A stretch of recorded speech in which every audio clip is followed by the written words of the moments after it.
مين امه في المدارس مش بتعمل له غير جبنه رومي ولانشون ومربى وبيض؟ طب مين لما امه تصحيه وتروح شدها على الحمام بيروح داخل نايم جوه؟ طب مين لما كان يتخانق مع صاحبه وهو صغير كان يروح قاسم الديسك بالقلم الرصاص؟ طب مين لما صاحبه يحدفه بشنطه فيها كتاب دين بيقول له يا كافر دي فيها كتاب دين ينعل؟ طب مين لما يبقى عنده مدرسه ما بيبقاش قادر يصحى وبيقوم بالعافيه ولما يكون اجازه بيصحى من الفجر عادي؟ طب مين الفقري اللي الشخه مش بتجيله غير اول ما يخش المدرسه؟ ده غير اللي ممكن يعمل حمام في الشارع او يعمل على روحه ولا انه يدخل حمام المدرسه.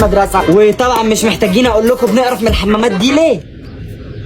طب مين في المدرسة بيفضل ماسك الشخة طول اليوم لغاية ما يروح وأول ما يروح يلاقي حد في الحمام؟ طب مين لما بيجيله استدعاء ولي أمر بيقول أبويا مسافر بريطانيا وأمي مسافرة الهند؟ طب مين في الحصة بيفضل يتاب وبيبقى هيموت وينام وأول ما الحصة تخلص بيفوق ويبقى زي الإكس؟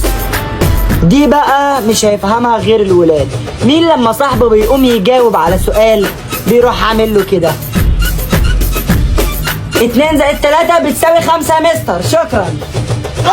لو لقيت نفسك في الفيديو اعمل لايك ولو ما لقيتش نفسك اعمل برضه لايكين ويا رب اللي يجي على اليوتيوب والانستا امه تحج وابوه يحج ويسيبوا له الشقه فاضيه.